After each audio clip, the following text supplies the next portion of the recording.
आजकल के दौर में प्यार एक ऐसी चीज है, जब हो जाता है तो सब कुछ ठीक चलता है। लेकिन जब बात ब्रेकअप तक पहुंच जाए, तब दूरियां बढ़ने के साथ दिल पर भी गहरी चोट लगती है। ऐसा लगता है उस व्यक्ति के जाने के बाद से दुनिया खत्म सी हो गई है। उस वक्त ऐसा भी लगता है कि आपके घर परिवार, रिश्तेदार और यहाँ तक कि आपके दोस्त आपके लिए हैं ही नहीं।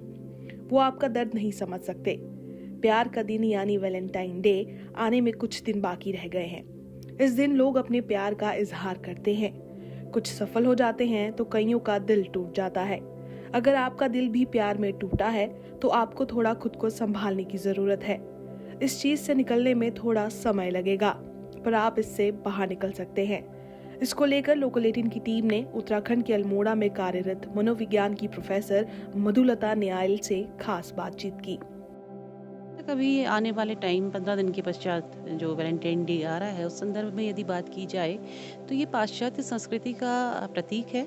और भारतीय संस्कृति में तो 365 दिन ही प्रेम के रूप में मनाया जाता है। तो हमारी संस्कृति में ऐसा नहीं है कि आप उसे एक ही दिन प्रस्तुत करें। हो सकता है कि अगर उस पर्टिकुलर डे में किसी भी लड़के या लड़की का मेंटल सेटअप उस तरीके का नहीं होता है और उसमें यदि फेल्योर मिलता है तो वो बात सही है। मतलब इतना गलत भी नहीं है कि उस दिन इतना मेंटल सेटअप नहीं होता है कि हर को हाँ कहा जाए। या आज की पीढ़ी उसे किस परिप्रेक्ष्य में देखती है, उसमें सफलता या सफल होना ज़रूरी नहीं है। तो उसको नेगेटिवली ना एनालिसिस किया जाए, क्योंकि हम भारतीय परिप्रेक्ष्य में रह रहे हैं और वहाँ पर वर्ष भर पड़ा है। अगर आपकी इमोशंस अच्छे हैं, आपके प्रेम में शुद्धता है, तो आपके सामने पूरा वर्ष पड़ा हुआ है।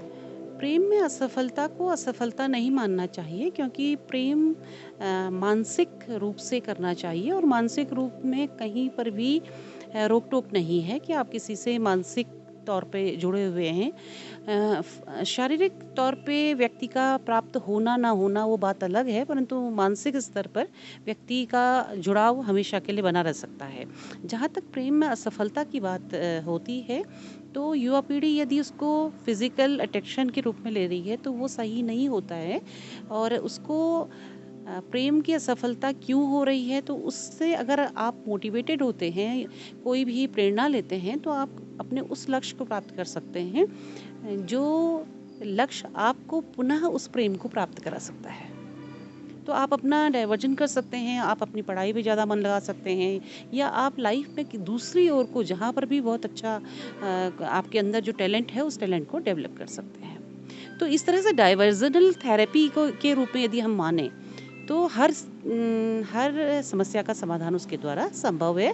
तो इस तरह के असफल व्यक्तियों को कहना चाहिए, असफल तो नहीं कह सकते, परंतु जो अपने को मान रहे हैं कि हम प्रेम में असफल हो रहे हैं, तो वो अपने टेस्ट के अकॉर्डिंग, अपने कैलिबर के अकॉर्डिंग अपने दूसरे टास्क की ओर को मन लगा के अपने को संयमित रख सकते हैं। लोकल 18 अल्मोड़ा से रोहित भट्ट की रिपोर्ट।